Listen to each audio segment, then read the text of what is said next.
சமீபத்தில் நம்ம மனோன்மணியம் சுந்தரனார் பல்கலைக்கழகத்தில் பட்டமளிப்பு விழா நடந்தது. நம்ம கவர்னர் பங்கெடுத்துக்கிட்டாரு.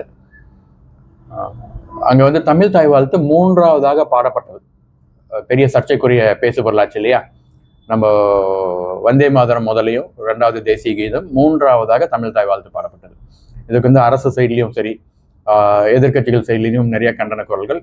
இதே மாதிரி நிகழ்வு வந்து ஏற்கனவே நடந்த சட்டமன்ற கூட்டத்தொடரில் ஸ்டார்டிங் டைம்லையும் அதுக்கு முன்னால் நடந்த சில நிகழ்வுகளையும் இதே மாதிரி நடந்திருக்கு. அப்பவும் இதே மாதிரி கண்டன குரல்கள் பலமாக எழுந்துச்சு. ஆனால் தமிழ் மேலே பற்று இருக்க நாம எங்கே கவனம் செலுத்தணுமோ அதை விட்டுட்டு இந்த மாதிரி சிம்பாலிக்கான விஷயங்கள்ல நம்ம கவனத்தை சிதற விடுறோமோன்னு தான் தோணுது. உதாரணத்துக்கு பார்த்தீங்கன்னா, நம்ம தமிழ்நாட்டை சார்ந்த பெரும்பாலானோருக்கு வந்து ஆங்கில கலப்பு இல்லாமல் தமிழில் உரையாடவே முடியாது. இப்போ புழக்கத்தில் இருக்க நிறைய வார்த்தைகள் ஆங்கில வார்த்தைகள் தான். ஒருவேளை அதுக்கான தமிழ் வார்த்தைகள் இருந்தால் கூட அது என்னன்னு நமக்கு தெரியாது.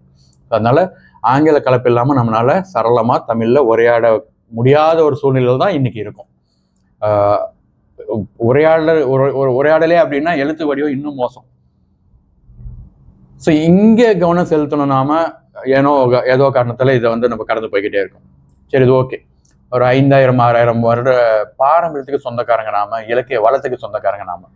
இது எந்த அளவுக்கு நம்ம மக்கள்கிட்ட போய் சேர்ந்துருக்கு, இந்த தலைமுறையாகட்டும் முந்தின தலைமுறையாகட்டும் இல்லை இது மேலே வரப்போகிற தலைமுறையாகட்டும் எந்த அளவுக்கு போய் சேர்ந்துருக்கு, இல்லை சேர்த்துறதுக்கான முயற்சியில் நம்ம எடுத்திருக்கோம்?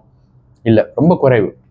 மறுபடியும் பார்த்தீங்கன்னா, கம்பன் வீட்டுக்கு கட்டு தெரியும் கவி பாடும், ஒட்டக்கூத்தர் வீட்டுக்கு இரட்டை தாப்பால், இந்த மாதிரி விஷயங்கள், இந்த கவிஞர்கள் பற்றின இன்ஃபர்மேஷன் வந்து இப்போ இருக்கிற ஜென்ரேஷனுக்கோ இல்லை முந்தின ஜென்ரேஷனுக்கோ இல்லை வரப்போகிற ஜென்ரேஷனுக்கோ போய் சேர்றதுக்கான எந்த வகையான முயற்சியும் நம்ம சைட்லேருந்து பெருசாக நம்ம எடுக்கவே இல்லைன்றது தான் உண்மை. நம்ம பசங்களுக்கு ஷேக்ஸ்பியரை தெரிஞ்ச அளவுக்கு சைக்கிள் ஏற தெரியாது.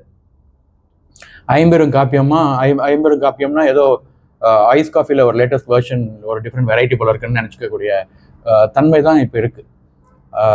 ஸோ நாம் இந்த இடங்களில் கான்சன்ட்ரேட் பண்ணாமல் இந்த மாதிரி சிம்பாலிக்கான விஷயங்களில் கவனத்தை சிதற விட்டு டைம் வேஸ்ட் பண்ணிட்டு இருக்கோமோ அப்படின்னு தான் தோணுது.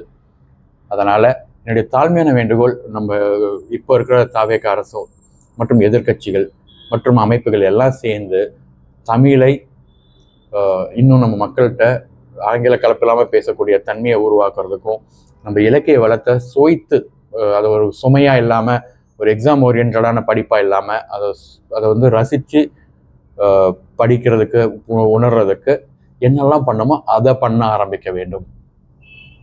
காணொலி பிடிச்சிருந்துச்சுன்னா தயவுசெய்து சப்ஸ்கிரைப் பண்ணுங்க. பிடிக்கலனாலும் பரவாயில்ல, பிடிக்காதவங்களும் தயவுசெய்து சப்ஸ்கிரைப் பண்ணுங்க. ஏன் பிடிக்கலன்றதை மறக்காம கமெண்ட்ஸ்ல பதிவு பண்ணுங்க. நன்றி, வணக்கம்.